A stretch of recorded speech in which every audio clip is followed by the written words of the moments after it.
అందరికీ నమస్కారం. తన్వి చెప్పే కథలకు స్వాగతం. ఈరోజే మొదటిసారిగా మా ఛానల్ చూస్తున్నట్లయితే ప్లీజ్ లైక్ చేయండి, షేర్ చేయండి, సబ్స్క్రైబ్ చేసి మమ్మల్ని సపోర్ట్ చేయండి. ఈరోజు శ్రీకృష్ణాష్టమి, ఎంతో పవిత్రమైన విశేషమైన రోజు. ఈ పవిత్రమైన రోజున ఈ కథ వింటే చాలు జన్మల పాపాలు తొలగి కోటి జన్మల పుణ్యం లభిస్తుంది, సకల శుభాలు కలుగుతాయి. మరి ఆ కథ ఏంటో ఇప్పుడు మనం ఈ వీడియోలో తెలుసుకుందాం. ద్వాపరాయుగంలో విష్ణుమూర్తి శ్రీకృష్ణుడిగా భూమి మీద అవతరించాడు. దుష్టుల్ని శిక్షించి ధర్మాన్ని రక్షించడం కోసమే అవతారం ఎత్తాడు ఆయన. ఆ కాలంలో మధురా నగరం యాదవరాజులకు రాజధానిగా ఉండేది. యాదవరాజుల్లో సూరసేనుడు ప్రసిద్ధుడు. ఆయన కుమారుడే మహాత్ముడైన వసుదేవుడు. మధురను ఉగ్రసేనుడు పరిపాలిస్తున్నాడు. ఆయన కుమారుడు కంసుడు. అతను దుష్టుడు, రాక్షస ప్రవృత్తి కలవాడు. విష్ణుమూర్తి అంటే గిట్టదు. అతనికి దుర్మార్గులతో అతని స్నేహం. కంసుడు తన తండ్రి ఉగ్రసేనుని చెరలో పెట్టి తానే రాజై క్రూరంగా పరిపాలన సాగిస్తూ వచ్చాడు. కంసుడు పినతండ్రి కుమార్తె దేవకి. ఆమె పుణ్యాత్మురాలు. వసుదేవుడు దేవకిని పెళ్ళాడాడు. దేవకిని తొలిసారిగా అత్తవారింటికి పంపేటప్పుడు అన్న కంసుడు వెంట వెళ్ళాడు.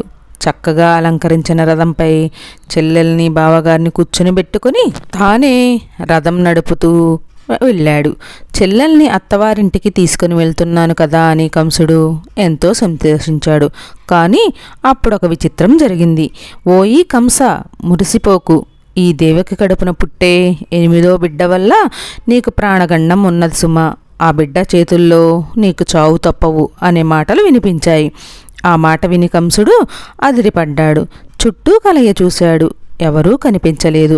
అవి ఆకాశవాణి పలికిన పలుకులని గ్రహించాడు. ఎక్కడలేని భయం, కోపం అన్నీ ఆవహించాయి. వెంటనే రథం ఆపి క్రిందకు దూకేశాడు. చెల్లెల దేవకిని సిగపట్టుకుని రథం మీద నుంచి క్రిందకి లాగాడు. మొలలో ఉన్న కత్తి దూశాడు. ఓసి, నీవు నా చెల్లెలివి కాదు, నా ప్రాణం తీయడానికి పుట్టిన రాక్షసివి అంటూ దేవకిని చంపబోయాడు. అప్పుడు దేవకి భర్త వసుదేవుడు తటాలున అడ్డుపడి, బావా, ఈమె నీ చెల్లెలు, పైగా కొత్తగా పెళ్ళైన పెళ్లి కూతురు, ఈమెను చంపడం న్యాయం కాదు. ఈ దేవకు పుట్టే బిడ్డలందరినీ ఎప్పటికప్పుడు తెచ్చి నీకు అప్పగిస్తాను. ఇక నీకు భయమెందుకు అని మాట ఇచ్చాడు. దేవకిని చంపవద్దని కాళ్ళావేళ్లపడి బ్రతిమాలాడు. అది విని కంసుడు శాంతించాడు. దేవకిని చంపకుండా విడిచిపెట్టాడు. కొంతకాలానికి దేవకికి ఒక కొడుకు పుట్టాడు. ఆడిన మాట తప్పకుండా వసుదేవుడు ఆ బిడ్డను తీసుకుపోయి కంసుడికి అప్పగించాడు. ఆ బిడ్డను మళ్ళీ వసుదేవుడికి ఇచ్చేశాడు. వసుదేవుడికి సత్యసంధతను మెచ్చుకొని కంసుడు ఆ బిడ్డను మళ్ళీ వసుదేవుడికి ఇచ్చాడు. ఇలా ఉండగా ఒకనాడు నారద మహర్షి కంసుడి దగ్గరకు వచ్చి, వసుదేవుడు రేపల్లెలో ఉండే యాదవులు దైవాంశ సంభూతులని, దేవకి గర్భాన శ్రీ మహావిష్ణువు జన్మించనున్నాడని, నిన్ను సంహరించుచున్నాడని చెప్పాడు. అది వినగానే కంసుడికి మళ్ళీ క్రోధం చెలరేగింది. దేవకి పుట్టిన మొదటి బిడ్డను చంపేశాడు. దేవకి వసుదేవుల కాళ్లకు చేతులకు సంకెళ్ళు వేసి చెరసాల్లో ఉంచాడు. కారాగృహం చుట్టూ భటులను కాపలా పెట్టాడు.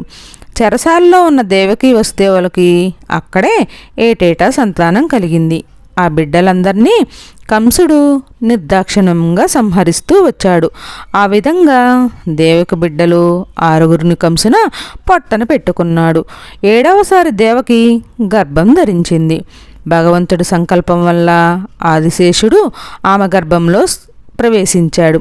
అయితే భగవంతుడు ఆదేనుసారం యోగమాయ దేవక గర్భంలో ఉన్న ఆదిశేషుణ్ణి తేజస్సును ఆకర్షించి దాన్ని నందగోకులంలో ఉన్న రోహిణి గర్భంలో ప్రవేశపెట్టింది. రోహిణి వసుదేవుడు 2వ భార్య.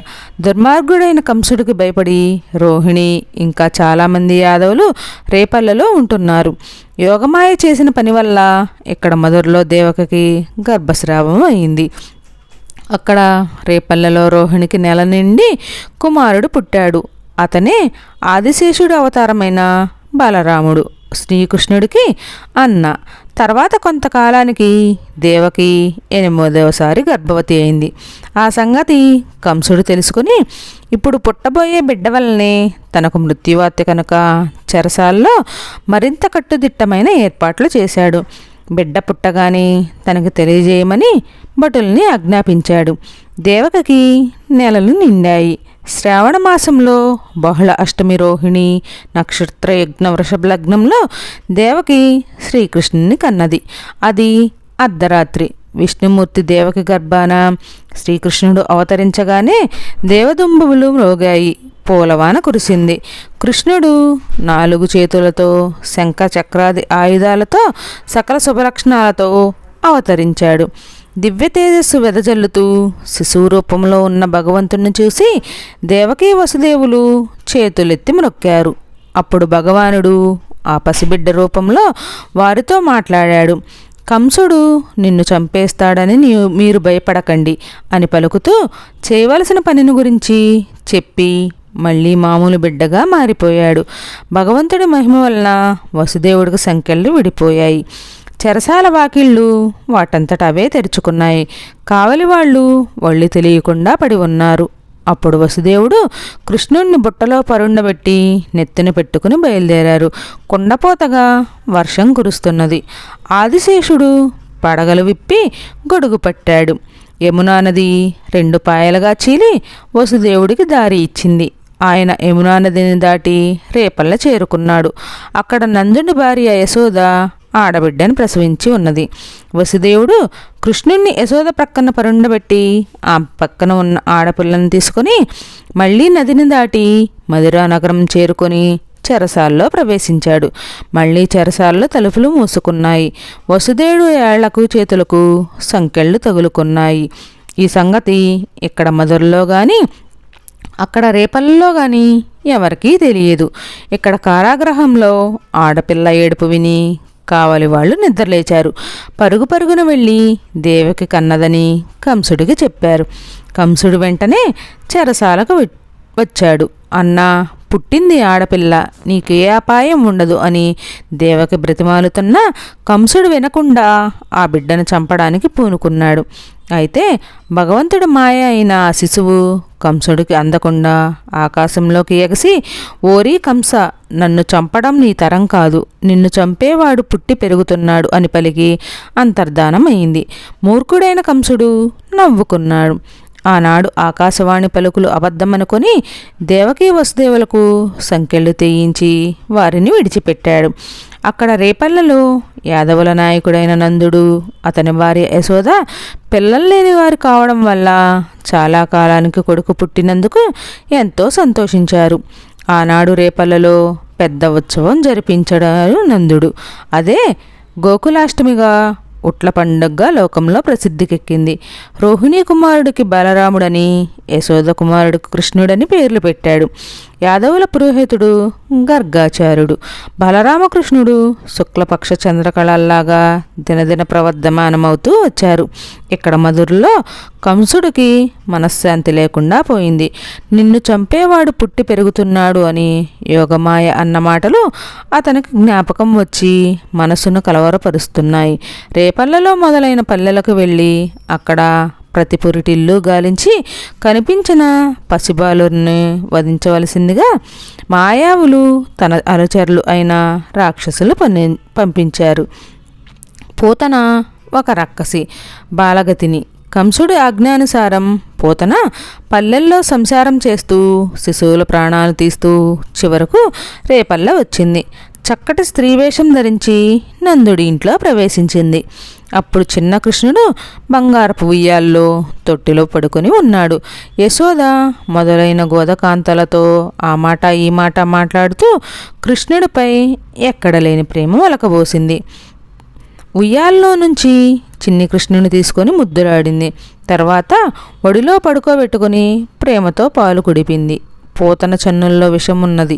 చన్ను కృష్ణుడు కుడిపి చంపివేయాలని ఆమె ఆలోచన. అయితే భగవంతుడైన బాలకృష్ణుడికి ఆ విషయం తెలుసు. కృష్ణుడు పూతన చల్లని గట్టిగా పట్టుకొని చనుబాలతో పాటు ఆమె ప్రాణాలను కూడా పీల్చివేశాడు. అంతే, పూతన విలవిల తన్నుకొని ప్రాణాలు విడిచింది. అప్పుడు ఆమె మాయారూపం పోయి రాక్షస రూపం బయటపడింది. అది చూసి యశోద మొదలైన స్త్రీలు భయంతో వణికిపోయారు. యశోద కృష్ణుడిని గబాలను ఎత్తుకొని యువతలకి వచ్చింది. కృష్ణుడికి దిష్టి చేసింది. భూత వైద్యులను పిలిపించి విభూతి పెట్టించింది. తాయెత్తులు రక్షటేకులు కట్టించింది. మరొకనాడు బాలకృష్ణుడు ఉయ్యాల తొట్టిలో పడుకుని ఉన్నప్పుడు కంసుడు పంపిన రాక్షసుడు బండి ఆకారంలోకి వచ్చి ఉయ్యాల తొట్టి మీద పడబోయటానికి ప్రయత్నించాడు. కృష్ణుడు కాళ్ళతో ఆ బండిని తన్నాడు. బండి ముక్కలు ముక్కలై దూరంగా పోయి పడింది. ఈ విధంగా శకటాసురుడు హతమైనాడు. ఇంకొకనాడు తృణవర్తుడనే రాక్షసుడు సుడిగాలి రూపంలో వచ్చి చిన్ని కృష్ణుని ఎత్తుకొని ఆకాశంలోకి ఎగిరాడు. కానీ కృష్ణుని మోయలేకపోయాడు. కృష్ణుడు రాక్షసుని గొంతును గట్టిగా నులిమివేయగా వాడు కింద కూలపోయి గిలగిలా తన్నుకుంటూ ప్రాణాలు విడిచాడు. ఒకనాడు బాలకృష్ణుడు గొప్ప అద్భుతాన్ని ప్రదర్శించాడు. పిల్లలతో ఆడుకుంటూ మన్ను తిన్నాడు. ఆ విషయం తెలిసి యశోద కృష్ణుణ్ణి మందలించింది. కృష్ణ, మన్ను తిన్నావట్రా, ఎన్నిసార్లు చెప్పాను మన్ను తినకూడదని, నిన్నేం చేస్తానో చూడు అని బెదిరించింది. అప్పుడు కృష్ణుడు, లేదమ్మా, నేను మన్ను తినలేదు, కావాలంటే నా నోరు చూడు అంటూ నోరు తెరిచి చూపించాడు. అద్భుతం! అప్పుడు చిన్ని కృష్ణుడి నోటిలో సమస్త లోకాలు కనిపించాయి. యశోదకు ఆమె చక్తిరాలు అయింది. ఇది కళా నిజమా లేక మాయా అనుకున్నది. భగవతత్వం ఎవరో తనకు బోధించినట్లు అనిపించింది. ఈ విధంగా కృష్ణుడు యశోదకు తన విశ్వరూపం చూపించి మళ్ళీ ఎప్పటిలా ఉండిపోయాడు. భగవంతుడే తనకు కుమారుడుగా జన్మించాడని గ్రహించింది యశోద.